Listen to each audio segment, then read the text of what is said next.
शाम का वक्त था। सूरज धीरे धीरे ढल रहा था और आसमान हल्के सुनहरे रंग में रंग चुका था। गांव की पगडंडियों पर सन्नाटा उतरने लगा था। बस कहीं कहीं से लोगों की धीमी आवाजें सुनाई दे रही थीं। उसी समय हरिया और मोहन मंगल की छोटी सी दुकान पर बैठे हुए थे। उनके सामने रखी चाय से हल्की हल्की भाप उठ रही थी और माहौल बिल्कुल साधारण होते हुए भी कुछ अलग सा महसूस हो रहा था। अरे हरिया, चाय पिएगा क्या या नींबू शरबत बनाऊं? नहीं काका, इस गर्मी के मौसम में चाय नहीं पीएंगे, शरबत ही दीजिए। हाँ काका, मेरे लिए भी वही बना दीजिए। आज तो गर्मी ने हालत खराब कर दी है। ठीक है बेटा, अभी बनाता हूँ। वैसे ये नींबू शरबत रखने का सुझाव मनोहर काका ने ही दिया था। सच में काका, उन्होंने बहुत अच्छा सुझाव दिया। इस मौसम में तो शरबत ही सबसे अच्छा लगता है। हाँ, और आपका बनाया हुआ शरबत तो वैसे भी अलग ही स्वाद देता है। अरे बेटा, तुम लोग खुश रहो, बस यही काफी है। सही कह रहे हैं काका, ऐसे मौसम में ठंडा शरबत मिल जाए तो मजा ही आ जाता है। और यहाँ बैठकर पीने का तो अलग ही आनंद है। ठंडी हवा भी लग रही है। लो बेटा, तुम्हारा शरबत तैयार है, आराम से बैठकर पियो। तीनों आपस में हल्की फुल्की बातें करते हुए हंसी मजाक में खोए हुए थे। चाय की चुस्कियों के साथ उनकी बातचीत और भी रंगीन होती जा रही थी, मानो शाम का वो सुकून भरा पल बस यूं ही ठहर गया हो। तभी उसी शांत माहौल के बीच दुकान के सामने से गांव के जाने पहचाने और हंसमुख स्वभाव के मनोहर चाचा धीरे धीरे गुजरते नजर आए। उनके कदमों में एक अजीब सी ठहराव था और चेहरे पर वही पुरानी मुस्कान जो उन्हें पूरे गांव में अलग पहचान देती थी। राघव ने उन्हें देखते ही हल्की मुस्कान के साथ आवाज लगाई, जैसे किसी पुराने किस्से की शुरुआत होने वाली हो। अरे मनोहर काका, इधर आइए, जरा बैठिए हमारे साथ। अरे मोहन बेटा, बस पास के गांव से लौट रहा हूँ। एक रिश्तेदार के यहाँ गया था, रास्ते में सब्जी रोटी भी ले लिया। अब घर जाकर बनाने की जरूरत नहीं पड़ेगी। आओ आओ मनोहर, बैठो और सुनाओ, सफर कैसा रहा? हाँ काका, इस गर्मी में बाहर जाना ही मुश्किल है। मनोहर, तुम तो वैसे भी पूरे गांव की मदद करते रहते हो। अब राजू को ही देख लो, उसका ढाबा बंद हो गया था तो तुमने शहर में उसकी छोटी सी दुकान खुलवा दी। आज उसी से उसका घर अच्छे से चल रहा है। हाँ मनोहर काका, काका बिल्कुल सही कह रहे हैं। और अस्पताल वाली बात भी कौन भूल सकता है। आपने गांव में अस्पताल खुलवाने के लिए कितना कुछ किया। सच में काका, आप जैसा सोचने वाला इंसान बहुत कम मिलता है। अरे बेटा, रहने दो ये सब बातें। इंसान अगर किसी के काम आ जाए वही सबसे बड़ी बात होती है। फिर भी मनोहर, ऐसे काम हर कोई नहीं करता, तभी तो सब तुम्हारा इतना मान करते हैं। सही कहा काका, आजकल तो लोग अपने बारे में ही सोचते हैं। अच्छा छोड़ो ये सब बातें। अभी तुम लोगों की बातों से मुझे एक पुरानी कहानी याद आ गई। कैसी कहानी काका? हाँ, हम सब सुनने के लिए तैयार हैं। तो सुनो, आज से करीब 20 साल पहले की बात है।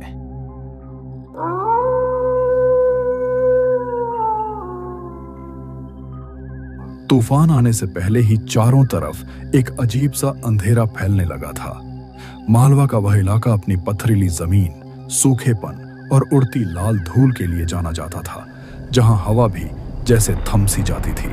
दूर दूर तक फैली वीरानी में हर झोंके के साथ धूल का गुब्बार उठता और सब कुछ और भी सुनसान हो जाता था। इन्हीं उजाड़ मैदानों के बीच एक पुराना तालाब था, जिसे गांव वाले कमली बाई का तालाब कहते थे। नाम तो एक औरत का था, लेकिन अब उस नाम के साथ कई अजीब किस्से जुड़ चुके थे।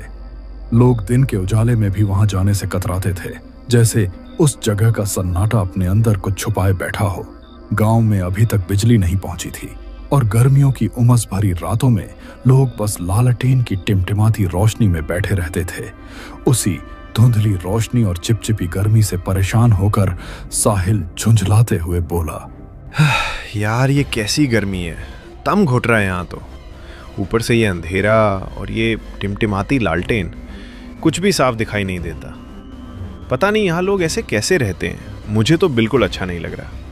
हवा भी जैसे बंद हो गई है, एक पल के लिए भी राहत नहीं मिल रही। सच में अगर थोड़ी देर और ऐसे ही बैठना पड़ा ना तो हालत और खराब हो जाएगी। ये बोलकर वह उठ खड़ा हुआ और पास रखी लालटेन हाथ में उठा ली। टिमटिमाती रोशनी उसके चेहरे पर पड़ रही थी और बिना किसी का जवाब सुने वह कच्चे रास्ते की ओर बढ़ गया जो गांव के खेतों के बीच से होकर गुजरता था। पीछे बैठे बाकी लोग एक दूसरे की ओर देखने लगे, जैसे समझ नहीं पा रहे हों कि उसे रोकें या यूं ही जाने दें। लेकिन कुछ पल बाद वे भी उसके पीछे चल पड़े। गांव के खेत दूर दूर तक फैले हुए थे। सूखी मिट्टी में जगह जगह दरारें पड़ी थीं। उन खेतों को पार करने के बाद ही वह तालाब पड़ता था, जिसके बारे में गांव में तरह तरह की बातें कही जाती थीं। उसी दिन जब वे शहर से यहाँ आए थे, तब गांव के बूढ़े हरिराम ने उन्हें खास तौर पर समझाया था, उस तरफ भूलकर भी मत जाना। मगर शहर में पले बढ़े लोगों के लिए ऐसी बातें बस कहानियां लगती हैं। डर नहीं, पतली सी पगडंडी पर चलते हुए लालटेन की रोशनी बस उनके पैरों तक ही सिमट कर रह जाती थी। भादों महीने की घुटन भरी गर्मी के बावजूद खेतों के ऊपर हल्के हल्के धुंध के गुच्छे तैर रहे थे, जैसे आसमान से बादल के टुकड़े टूटकर जमीन पर उतर आए हों। हर कदम के साथ वो धुंध और गहरी होती जा रही थी और लालटेन की रोशनी बीच बीच में अटक कर जैसे वहीं ठहर जाती थी। कुछ दूर आगे बढ़ते ही अचानक एक ठंडी हवा का झोंका खेतों के बीच से गुजर गया। उस अजीब सी ठंडक ने माहौल को और भी खामोश कर दिया। तभी आरव ने थोड़ा आगे बढ़कर हाथ बढ़ाते हुए धीमी आवाज में कहा, रुको, इधर ही है कमली बाई का तालाब। यही पगडंडी सीधी उसी तरफ जाती है। गांव वाले भी इसी रास्ते का जिक्र करते थे। ध्यान से देखो, आगे का माहौल भी बदल रहा है, जैसे हम सही दिशा में आ गए हों। मुझे पूरा यकीन है, बस थोड़ा और आगे बढ़ते ही वो जगह सामने आ जाएगी। जिज्ञासा जैसे डर पर भारी पड़ चुकी थी और वे सीधे उसी तालाब की ओर बढ़ गए जिसके बारे में उन्हें मना किया गया था। चलते चलते पगडंडी खत्म हुई और सामने वह सुनसान किनारा आ गया, कमली बाई का तालाब। उन्होंने सोचा था कि कम से कम तालाब में खिले कमल या जलकुंभी के पत्ते तो नजर आएंगे, लेकिन सामने जो था वह उनकी उम्मीदों से बिल्कुल अलग था। पानी गहरा काला दिख रहा था, इतना शांत कि उसमें कोई हलचल तक नहीं थी। हैरानी की बात यह थी कि उसमें एक भी पत्ता, एक भी फूल नहीं तैर रहा था। ऊपर से देखने पर पानी पारदर्शी लग रहा था, मगर भीतर क्या है यह समझ पाना मुश्किल था। पास ही एक पुराना पेड़ खड़ा था, जिसकी टेढ़ी मेढ़ी शाखाएं अंधेरे में और भी अजीब लग रही थीं। वे सब उसी के नीचे जाकर बैठ गए। माहौल को हल्का करने के लिए उन्होंने सिगरेट जलाई और धुएं के छल्ले बनाते हुए हंसी मजाक करने लगे, जैसे वे खुद को यकीन दिला रहे हों कि यहां कुछ भी अजीब नहीं है। लेकिन तभी बिना कुछ कहे अभिषेक अचानक उठकर खड़ा हो गया। उसकी नजर तालाब के दूसरी ओर टिकी हुई थी। उसने धीरे धीरे हाथ उठाकर उस दिशा में इशारा किया और हल्की कांपती आवाज में बोला। उसकी आवाज में जो बदलाव था, उसने बाकी सबकी हंसी एक पल में गायब कर दी और सबकी नजरें उसी दिशा में टिक गईं। अरे वो देखो उधर, वो क्या खड़ा है? ऐसा लग रहा है जैसे कोई इंसान हो, लेकिन हिल क्यों नहीं रहा? जरा ध्यान से देखो, कुछ अजीब तो है वहां, और उसके ऊपर कुछ लटक भी रहा है, जैसे कोई कपड़ा या झंडा हवा में हिल रहा हो। मुझे तो ये ठीक नहीं लग रहा। चलो जरा पास जाकर देखते हैं। आरव और राघव धीरे धीरे कदम बढ़ाते हुए साहिल के पास आकर ठहर गए। अब तीनों एक साथ खड़े थे, लेकिन उनकी नजरें एक ही दिशा में जमी हुई थीं। तालाब के उस पार घने अंधेरे के बीच उन्हें कुछ अजीब दिखाई दे रहा था। एक ऊंचा सा इंसानी आकार जो बिल्कुल स्थिर खड़ा था, मानो किसी का इंतजार कर रहा हो। उस आकृति के सिर के ऊपर कुछ था, जैसे कोई फटा हुआ कपड़ा या झंडा जो हवा के हल्के झोंकों के साथ धीरे धीरे फड़फड़ा रहा था। हर बार जब वह हिलता तो ऐसा लगता जैसे वह निर्जीव चीज नहीं, बल्कि किसी अनजानी मौजूदगी का हिस्सा हो। चारों तरफ इतना गहरा अंधेरा था कि आवाज भी दब कर रह जा रही थी। किसी ने कुछ नहीं कहा, लेकिन उस खामोशी में तीनों के दिलों में एक अनजाना डर घर कर चुका था। सांसें थोड़ी तेज हो गई थीं और आंखें उसी जगह पर अटकी हुई थीं, जैसे हट ही नहीं पा रही हों। तीनों में सबसे ज्यादा निडर साहिल ही था। उसने एक गहरी सांस ली और बिना कुछ बोले तालाब के किनारे किनारे आगे बढ़ने लगा, जैसे वह उस रहस्य के और करीब जाना चाहता हो। पीछे खड़े आरव ने घबराई हुई आवाज में उसे पुकारा। उसकी आवाज में डर साफ झलक रहा था, लेकिन साहिल के कदम अब भी नहीं रुके और अंधेरे में वह आकृति जैसे उनका इंतजार कर रही थी। रुक जा, आगे मत जा, मुझे ये ठीक नहीं लग रहा। कुछ अजीब है वहां। वो चीज वैसी नहीं है जैसी दूर से दिख रही है। जिद मत कर, वापस आ जा, अभी भी समय है, यहीं से लौट चलते हैं। मुझे सच में अच्छा एहसास नहीं हो रहा। साहिल ने चलते चलते एक पल के लिए पीछे मुड़कर देखा। उसके चेहरे पर हल्की सी बेपरवाही और आत्मविश्वास साफ झलक रहा था, जैसे उसे इस अजीब माहौल का कोई असर ही ना हो। उसने लापरवाही से हाथ उठाकर छोटा सा इशारा किया। अरे साहिल, तू उधर कहां जा रहा है? रुक जरा। अरे कुछ नहीं यार, कुदरत का बुलावा आया है भाई, अभी होकर आता हूं। लेकिन उसके लिए उधर जाने की क्या जरूरत है? ये पूरा इलाका सुनसान है, यहीं कहीं भी हुआ। अरे यार तू भी ना, थोड़ा आराम से रहने दे, बस 2 मिनट की बात है। मैं मजाक नहीं कर रहा, इतनी दूर मत जा, यहीं आसपास ही रहे। इतना डर क्यों रहा है? मैं भाग नहीं रहा कहीं। फिर भी जल्दी लौट आना, बेवजह देर मत लगाना। अरे ठीक है, अभी आता हूं। वैसे भी जब तक उस चीज को पास से नहीं देख लूंगा ना, मन नहीं मानेगा। तू भी ना जिद छोड़ दे, बाद में देख लेंगे। नहीं भाई, एक बार देखना तो पड़ेगा। बस आता हूं, तू यहीं रुक।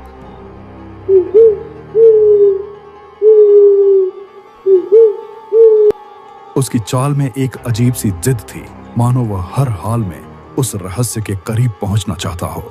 पीछे खड़े आरव और राघव वहीं जमे रह गए। उनकी नजरें साहिल पर टिकी थीं, जो धीरे धीरे अंधेरे में आगे बढ़ रहा था। तालाब के किनारे पसरा सन्नाटा अब और भी गहरा हो चुका था। हवा के हल्के झोंकों के साथ पेड़ों की सूखी टहनियां सरसराती और उस अजीब सी आकृति के ऊपर फड़फड़ाता कपड़ा अब और भी साफ दिखाई देने लगा था। आरव और राघव भी आखिरकार खुद को रोक नहीं पाए और साहिल के पीछे पीछे चल पड़े। तालाब के चारों ओर फैला इलाका पूरी तरह जंगली था, नागफनी, मानसा और कंटीली झाड़ियों से भरा हुआ। सूखी जमीन पर बिखरी टहनियां पैरों के नीचे चरमराती और हर कदम के साथ ऐसा लगता जैसे कहीं से कोई हलचल हो जाएगी। उस सुनसान जगह पर सांप बिच्छुओं का होना कोई बड़ी बात नहीं थी, फिर भी साहिल के चेहरे पर जरा सा भी डर नहीं था। वह बिना रुके आगे बढ़ता गया और कुछ ही देर में उस अजीब आकृति के बिल्कुल करीब पहुंच गया। उसने लालटेन को थोड़ा ऊंचा उठाकर उसकी रोशनी सीधी उस चीज पर डाली और ध्यान से देखने लगा। अब सच्चाई धीरे धीरे साफ होने लगी थी। वह कोई इंसान नहीं, बल्कि तालाब के किनारे खड़ा एक पुराना बिजोका था। उसके सूखे टेढ़े ढांचे पर फटे पुराने कपड़े लटक रहे थे और उसके सिर के ऊपर एक प्लास्टिक का टुकड़ा अटक गया था, जो हवा में हिलते हुए दूर से किसी झंडे जैसा दिखाई दे रहा था। साहिल कुछ पल वहीं खड़ा रहा, फिर और करीब जाकर लालटेन की रोशनी उसके चारों ओर घुमाने लगा। उस टिमटिमाती रोशनी में बिजोका और भी अजीब दिख रहा था, जैसे किसी ने उसे जानबूझकर वहां खड़ा किया हो और अब वह चुपचाप सबको देख रहा हो। अरे यार, इतना डर किस बात का था? यह तो बस एक बिजूका निकला। देखो तो सही, दूर से कैसा डरावना लग रहा था और पास आकर देखो, बिल्कुल बेकार चीज है। लगता है खेतों की रखवाली करते करते खुद ही खड़ा रह गया है बेचारा। ये भी हमारी तरह ही सिंगल खड़ा है यहाँ, कोई साथी नहीं इसका। ऊपर से ये प्लास्टिक लटका कर तो इसे और भी भूत बना दिया है।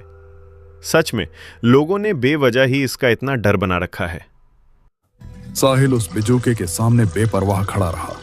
अगले ही पल उसने लापरवाही में वहीं खड़े खड़े उस पर पेशाब कर दिया, जैसे वह उस सुनसान जगह का मजाक उड़ा रहा हो। उसकी इस हरकत के बाद कुछ पल के लिए सब कुछ वैसा ही शांत रहा, लेकिन माहौल में एक अजीब सी खामोशी गहरी होने लगी। हवा जैसे थम सी गई थी और तालाब के आसपास फैला सन्नाटा पहले से कहीं ज्यादा भारी लगने लगा। वह बिजूका अब भी वैसे ही खड़ा था, बिल्कुल स्थिर, बिना किसी हरकत के, लेकिन अब उस जगह का माहौल सामान्य नहीं लग रहा था। अरे तुझे और कोई जगह नहीं मिली क्या? यहीं पर क्या कर रहा है तू? अरे क्यों, क्या हुआ? तेरी कोई जान पहचान है इससे? पागल है क्या? ऐसी जगह पर भी मजाक सूझ रहा है तुझे? क्यों, तेरी गर्लफ्रेंड है क्या जो इतना परेशान हो रहा है? बस कर यार, मुझे ये सब सही नहीं लग रहा। अरे छोड़ ना, तू भी ना बेवजह टेंशन लेता है।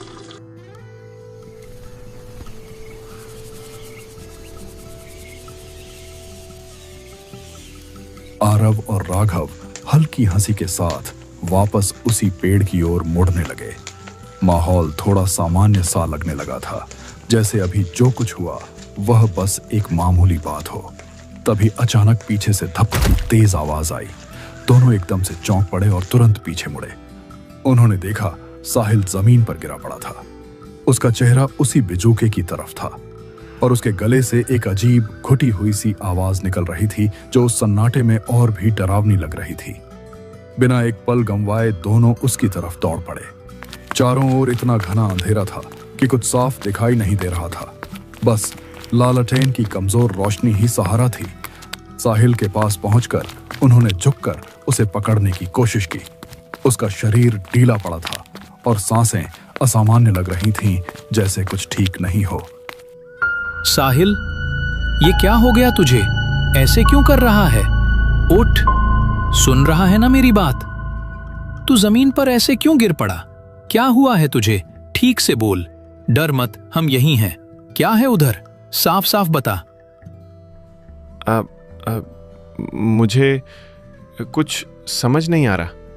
वो उधर कुछ है, वो हमें देख रहा है। साहिल कांपते हुए हाथ उठाकर बिजुके की ओर इशारा करने लगा। उसकी उंगलियां थरथरा रही थीं और उसकी नजरें उसी दिशा में जमी हुई थीं। अंधेरे के बीच उसी बिजुके के पास अब दो लाल बिंदु सी चमकती रोशनी दिखाई दे रही थी, जैसे कोई आंखें उन्हें घूर रही हों। वह लाल चमक स्थिर नहीं थी, धीरे धीरे उनकी ओर खिसकती हुई महसूस हो रही थी। चारों तरफ फैला सन्नाटा और भी गहरा हो गया। हवा जैसे थम सी गई थी और उस अंधेरे में बस वही दो लाल रोशनियां साफ नजर आ रही थीं, जो हर पल थोड़ी और करीब आती जा रही थीं। आरव का गला सूख गया था। उसके चेहरे पर डर साफ झलक रहा था और उसकी नजरें उन लाल रोशनियों पर जमी हुई थीं, जो अब पहले से ज्यादा नजदीक आ चुकी थीं।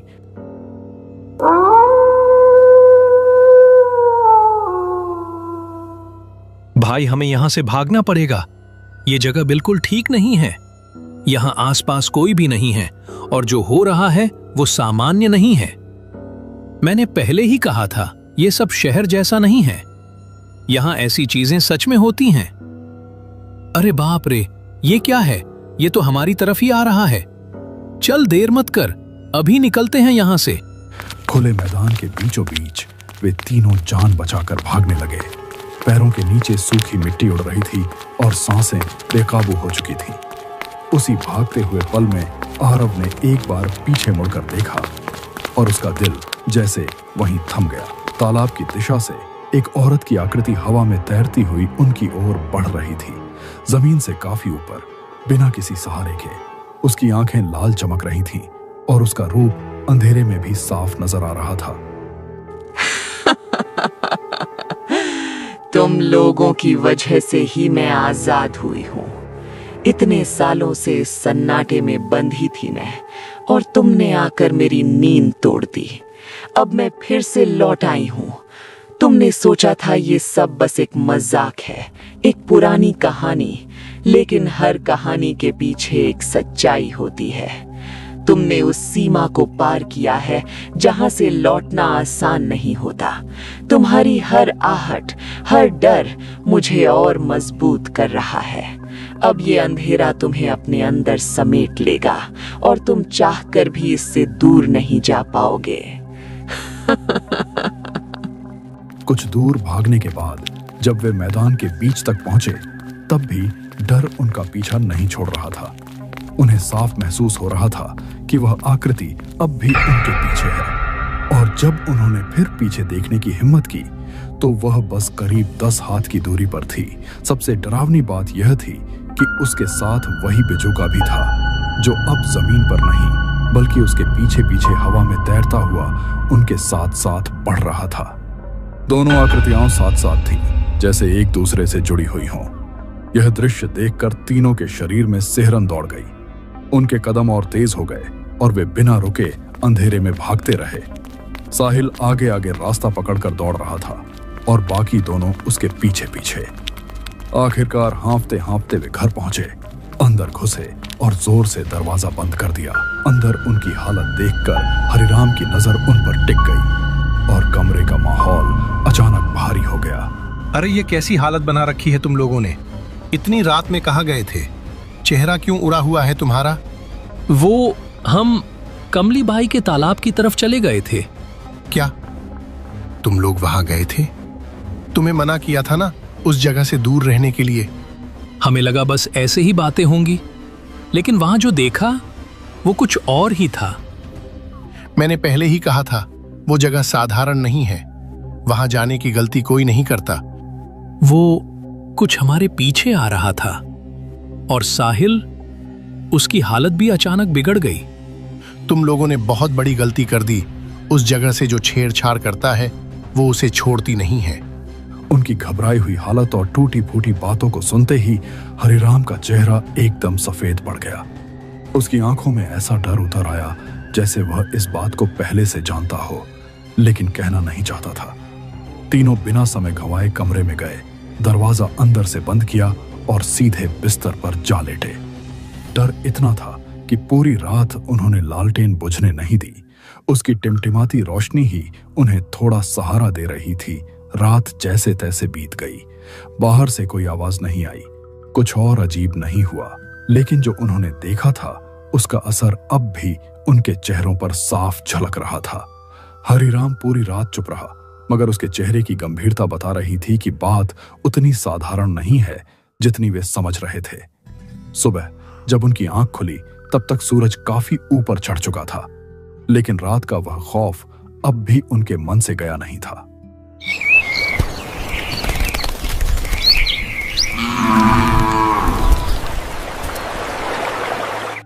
चल, कल ही यहां से निकलते हैं। ये जगह बिल्कुल ठीक नहीं है। हाँ, तू सही कह रहा है। अब यहां रुकना ठीक नहीं लगेगा।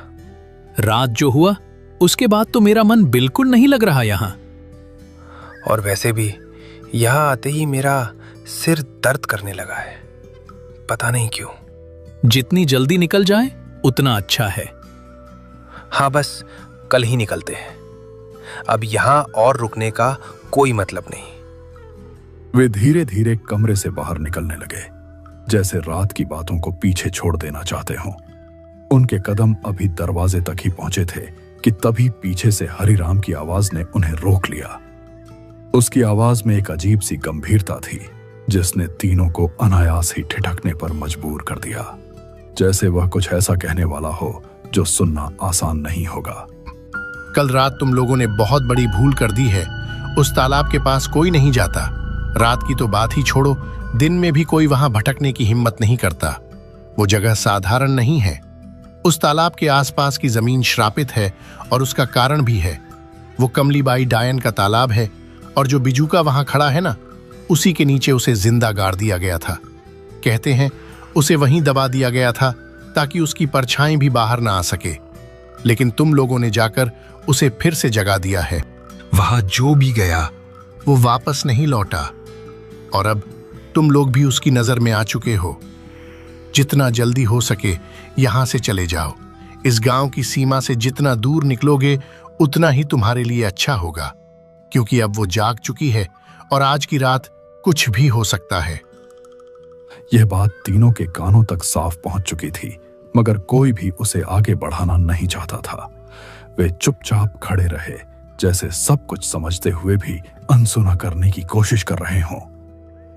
हरिराम को तो अभी तक ये भी नहीं पता कि साहिल ने वहां कैसी हरकत की थी, फिर भी वो इतना डरा हुआ है। अगर उसे ये सब भी पता चल गया और साथ ही वो सब जो उन्होंने कल रात अपनी आंखों से देखा, तो न जाने वो क्या कहेगा, या फिर क्या होने का अंदेशा जताएगा। तभी आरव की नजर खिड़की की ओर गई। उसने बाहर देखा। दिन का उजाला अब फीका पड़ने लगा था, जैसे शाम धीरे धीरे फिर से अपने साए फैलाने लौट रही हो। अब तो शाम भी हो चुकी है, आज निकलना ठीक नहीं रहेगा। कल सुबह होते ही हम लोग यहाँ से निकल जाएंगे। जितनी जल्दी हो सके इस जगह से दूर हो जाना ही सही रहेगा। वे गांव की सूखी पगडंडी पर धीरे धीरे आगे बढ़ रहे थे। दिन ढल चुका था और सूरज की रोशनी अब कमजोर पड़ने लगी थी, जिससे चारों ओर हल्का धुंधलका फैल गया था। चलते चलते अनजाने में उनके कदम फिर उसी खेत के पास आकर रुक गए। किसी ने ध्यान नहीं दिया कि वे कब उस जगह तक पहुंच गए जहां से सब कुछ शुरू हुआ था। आसमान में लालिमा गहराने लगी थी और उसके बीच नारंगी रंग की लकीरें धीरे धीरे फीकी पड़ती जा रही थीं। पूरे माहौल में एक अजीब सी शांति थी, जैसे कुछ फिर से होने वाला हो। कमलाबाई को तुम लोग जानते हो क्या? पीछे से अचानक आई आवाज ने तीनों को एकदम चौंका दिया। उनके कदम वहीं रुक गए और वे धीरे धीरे पलटकर पीछे देखने लगे। उन्होंने देखा उनके पीछे एक आदमी खड़ा था। उसके कपड़े गंदे और फटे हुए थे, जैसे वह कई दिनों से भटक रहा हो। उसका चेहरा धूल से सना हुआ था और आंखें अजीब तरह से उन्हें घूर रही थीं। उसकी अचानक मौजूदगी ने माहौल को और भी बेचैन कर दिया, जैसे वह यूं ही वहां नहीं खड़ा। कमला मेरी बेटी थी वो। तुम लोग उसे जानते हो क्या? लोग उसे डायन कहते हैं। अपनी ही बेटी को कोई डायन क्यों कहेगा? आप ऐसा क्यों बोल रहे हो? मैं नहीं, इस गांव के लोग कहते हैं उसे डायन। उन्होंने ही उसे मार डाला और तालाब के पास जिंदा गाड़ दिया। क्या जिंदा गाड़ दिया? ऐसा कैसे कर सकते हैं लोग? उन्होंने तांत्रिक को बुलाया था और जहां उसे गाड़ा उसी जगह ऊपर से वो बिजुका खड़ा कर दिया, ताकि वो कभी बाहर ना आ सके, कभी मुक्ति ना पा सके। लेकिन आपकी बेटी को मारा किसने? किसने किया ये सब? पूरे गांव ने, सबने मिलकर। किसी ने उसे बचाने की कोशिश नहीं की। और आप कुछ नहीं कर पाए? मैं हर दिन वहां जाता हूं, उसी जगह बैठता हूं, उसे बुलाता हूं, पुकारता हूं, लेकिन वो कभी नहीं आई, कभी नहीं। ये सब सुनकर तो समझ ही नहीं आ रहा क्या सही है और क्या गलत। अब वो लौटेगी, जरूर लौटेगी, और इस बार खाली हाथ नहीं जाएगी। वह आदमी कुछ पल तक वहीं खड़ा रहा, फिर बिना कुछ कहे धीरे धीरे मुड़ा और खेतों के बीच से होते हुए आगे बढ़ने लगा। उसके कदम सीधे उसी दिशा में जा रहे थे जहां तालाब था। डूबती रोशनी में उसकी परछाई लंबी होती जा रही थी और देखते ही देखते वह खेतों के बीच गहराते अंधेरे में समाता चला गया। यार, इसकी बातों में कुछ तो है। ये सब यूं ही नहीं हो सकता। मुझे लग रहा है ये कोई कहानी नहीं, सच्चाई है, और मैं इसे ऐसे ही अधूरा नहीं छोड़ सकता। जब तक पूरी बात समझ नहीं लूंगा ना, मुझे चैन नहीं आएगा। तुम लोग चाहो तो यहीं रुक जाओ, लेकिन मैं इसका सच जानकर ही रहूंगा। वो बूढ़ा कुछ छुपा रहा है और मुझे जानना है आखिर वहां हुआ क्या था। मैं उसके पीछे जा रहा हूं, देखता हूं ये सब आखिर कहां जाकर खत्म होता है। साहिल अचानक तेजी से आगे बढ़ा और उस बूढ़े आदमी की ओर दौड़ने लगा, मानो उसे रोकना या उसके बारे में कुछ जान लेना चाहता हो। साहिल, रुक जा, आगे मत जा, ये ठीक नहीं है। तू समझ क्यों नहीं रहा? हमें यहां नहीं रुकना चाहिए। जो भी है उसे यहीं छोड़ देते हैं। बेकार में पीछे जाने की जरूरत नहीं है। वापस चल, अभी भी वक्त है। आगे बढ़ना सही नहीं होगा।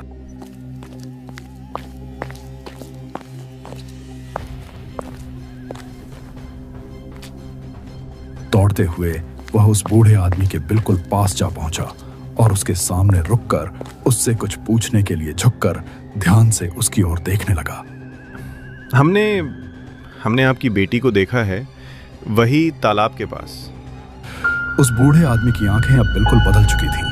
उनमें गुस्सा इस कदर भरा था कि वे अंगारों की तरह लाल चमक रही थीं और उनकी तीखी चमक सीधे सामने खड़े इंसान को भीतर तक डरा देने वाली थी। क्या कहा तुमने? तुमने उसे देखा? हाँ, हम उसी जगह गए थे। वहां कुछ अजीब था। तुम लोग भी बाकी लोगों जैसे ही हो, उसे चैन से रहने नहीं दोगे। नहीं, हमारा ऐसा कोई इरादा नहीं था। हम बस सच जानना चाहते थे। झूठ बोल रहे हो तुम सब जमींदार के लोग हो, है ना? नहीं, हम शहर से आए हैं। हमें कुछ भी नहीं पता था। तुम लोग उसे फिर से परेशान करने आए हो, उसे फिर से कैद करना चाहते हो। नहीं, ऐसा कुछ नहीं है। हम तो खुद डर गए थे जो देखा। तुम लोगों ने बहुत बड़ी गलती कर दी। अब वो तुम्हें छोड़ने वाली नहीं है। वे तीनों समझ गए थे कि वह बूढ़ा आदमी मानसिक रूप से ठीक नहीं है। उसकी अजीब हरकतों को नजरअंदाज करते हुए वे बिना कुछ और कहे अपने अपने घर लौट गए। शाम ढलते ढलते रात गहरा चुकी थी। लगभग 10 बजे का समय था। हरिराम ने तीनों को खाना घर के अंदर ही दे दिया, जैसे वह नहीं चाहता था कि वे बाहर ज्यादा देर रहें। खाना खाकर आरव और राघव तो जल्दी ही सो गए, लेकिन साहिल की आंखों में नींद का नाम नहीं था। वह उठकर खिड़की के पास जा खड़ा हुआ। बाहर हल्की हल्की बारिश होने लगी थी। बूंदें चुपचाप गिर रही थीं और पूरा गांव अंधेरे की चादर ओढ़े किसी अनजानी चीज से खुद को छुपाता हुआ सा लग रहा था। कुछ देर बाद साहिल वापस बिस्तर की ओर मुड़ने ही वाला था कि उसकी नजर अचानक खिड़की के बाहर पड़ी। अंधेरे में एक आदमी खड़ा था, वही बूढ़ा आदमी। वह धीरे धीरे हाथ हिलाकर उसे बाहर आने का इशारा कर रहा था। साहिल जैसे किसी अजीब खिंचाव में आ गया। बिना सोचे समझे उसने दरवाजा खोला और चुपचाप घर के बाहर निकल आया। बाहर आते ही बूढ़ा आदमी मुड़ा और तेज कदमों से आगे बढ़ने लगा। साहिल भी बिना रुके उसके पीछे पीछे चल पड़ा, जैसे उसे अपने होश ही ना हो।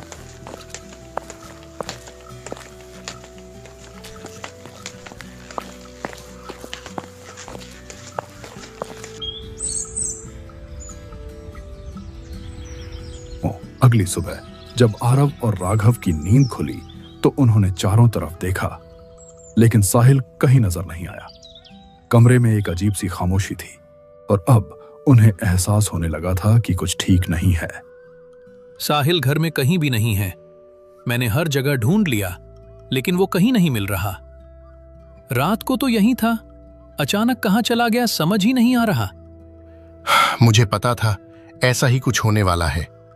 सुबह जब मैं उठा तो बाहर का दरवाजा खुला हुआ था और पूरे घर में पैरों के निशान बने हुए थे। मुझे तभी समझ आ गया था कि बात यहीं तक नहीं रुकेगी। साहिल को कमलीबाई डायन ही बुलाकर ले गई होगी। क्या? ये आप क्या कह रहे हैं? कमलीबाई को मरे हुए 150 साल हो चुके हैं और उसके मरने के गम में उसके पिता भी उसी तालाब में डूबकर मर गए थे। उस जगह से कोई खाली नहीं लौटता और तुम लोगों ने जाकर उसे फिर से जगा दिया है। इसका मतलब अब क्या होगा? अब भगवान ही जाने इस घर में और इस गांव में क्या क्या होने वाला है। जो होना था वो शुरू हो चुका है। घबराहट में वे दोनों दौड़ते दौड़ते सीधे तालाब के किनारे पहुंच गए। सांसें तेज चल रही थीं, दिल जोर जोर से धड़क रहा था और जैसे ही उनकी नजर पानी पर पड़ी वे वहीं के वहीं जम गए। तालाब के काले शांत पानी में साहिल का शरीर उल्टा तैर रहा था, बिल्कुल स्थिर, बिना किसी हलचल के। वह दृश्य इतना डरावना था कि उनके पैरों ने जैसे जमीन पकड़ ली। आगे बढ़ने की हिम्मत ही नहीं हुई। किनारे पर वही बिजू का अब भी खड़ा था, जैसे कुछ हुआ ही ना हो। चारों तरफ एक ठंडी हवा घूमती हुई महसूस हो रही थी, जो तालाब के चारों ओर चक्कर लगाकर अचानक गायब हो जाती थी। आरव और राघव वहीं खड़े रह गए, न बोल पाए न हिल पाए। उनकी आंखों के सामने जो था उसने सब कुछ बदल दिया था। यह पूरी घटना सुनाते सुनाते आवाज धीरे धीरे थम गई। चाय की दुकान पर बैठे मोहन और हरिया कुछ पल तक चुप रहे। उनके चेहरों पर डर साफ झलक रहा था। दुकान के उस छोटे से माहौल में एक गहरी खामोशी छा गई थी, जैसे कहानी खत्म तो हो गई हो, लेकिन उसका असर अभी भी वहीं मौजूद हो। सच में मनोहर काका, आपकी जिंदगी की घटनाएं तो एक से बढ़कर एक होती हैं। सुनकर ही रोंगटे खड़े हो जाते हैं। अरे बेटा, ये तो बस एक कहानी थी। ऐसी और भी बहुत सी बातें हैं जो समय के साथ सामने आती हैं। अगर ऐसी ही कहानियां हैं तो हमें जरूर सुनाइए। हम तो सुनने के लिए तैयार बैठे हैं। तो ठीक है, कल फिर आना। अगली कहानी सुनाने के लिए तैयार।